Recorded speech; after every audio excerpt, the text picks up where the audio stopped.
بسم الله الرحمن الرحيم والسماء ذات البروج واليوم الموعود وشاهد ومشهود قتل أصحاب الأخدود النار ذات الوقود إذ هم عليها قعود وهم على ما يفعلون بالمؤمنين شهود وما نقموا منهم إلا أن يؤمنوا بالله العزيز الحميد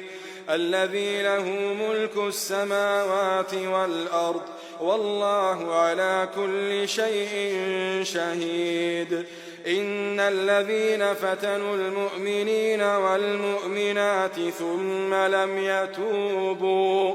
ثم لم يتوبوا فلهم عذاب جهنم ولهم عذاب الحريق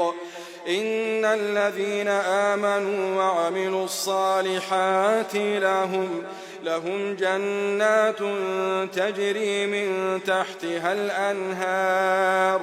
ذلك الفوز الكبير إن بطش ربك لشديد إنه هو يبدئ ويعيد وهو الغفور الودود ذو العرش المجيد فعال لما يريد هل أتاك حديث الجنود فرعون وثمود بل الذين كفروا في تكذيب والله من ورائهم محيط بل هو قرآن مجيد في لوح محفوظ.